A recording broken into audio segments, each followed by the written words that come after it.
How are you feeling today? A little bit better, but I'm taking my time, and coaches wanted me to get some rest and some time off, and I think in the long run, this will help me and help the team out. With how competitive you are, though, is it hard to? Well, of course, yeah, but at the same time, you're getting older in your career, and you got bigger plans than to try to go out there and force something, especially when you have bumps and bruises, where you can take some time and get healthy, and in the long term is the plan. The long term for our season is really the goal in mind. Is there anything specific, or is it just kind of general fatigue? There's a few things, but I'm not going to point out those things. But I don't really worry about injuries. I kind of never say anything about what's going on. I just go out there and play usually. So if they didn't tell you to kind of chill out, you'd be playing? Pretty much. And I think that's what at the end of the day, that's what coaches and organizations for. They're looking out for the best of the team. And for me, I really respect the way they came at me, and I want to be the best player I can be. Is it especially tough kind of having that happen like at home like this? Or? I mean, it's tough, but at the same time, my family's seen me enough play this year, and I think my family and friends understand the bigger plan. To be honest, I think they do.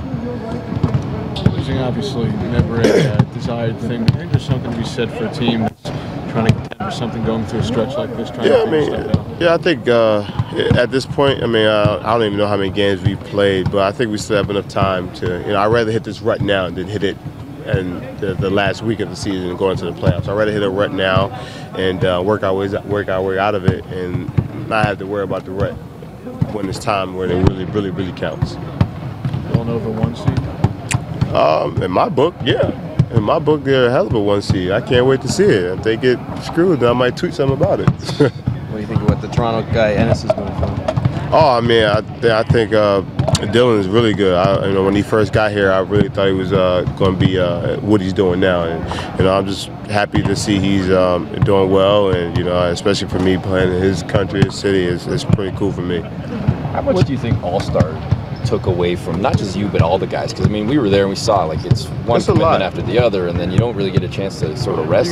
You get a few days after the break, but the mental aspect of it is it's nonstop, and I think those 4 days bring a lot of mental capacity. Like it fills your brain up a little bit, but I think a lot of it, some of the stuff is mental. You get a mental rest right now for me.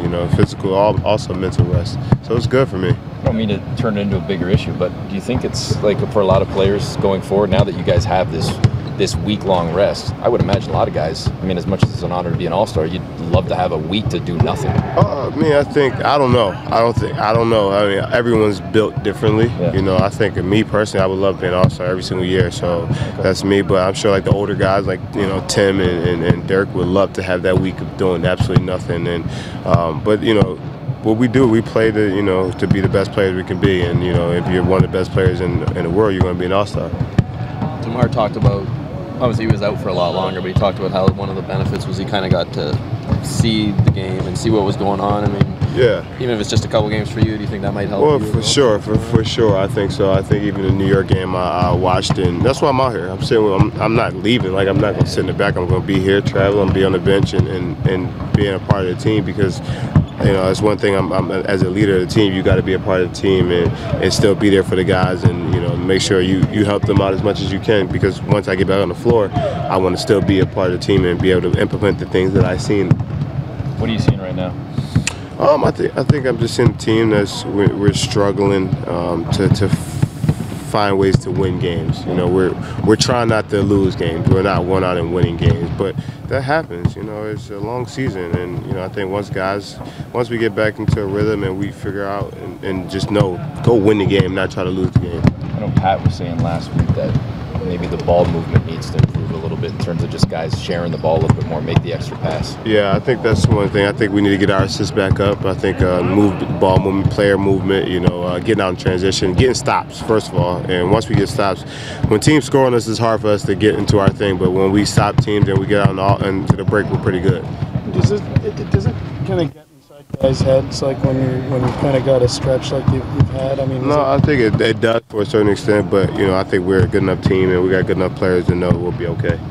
Is it just a matter of just getting that one game back and resetting what goes on? I think that is it. You get the one game. Once you get out, it's just like the first game of the season. The toughest game to win is the first game of the season, to be honest. And once you get that win, it's like, okay, now we know and we got the taste for it.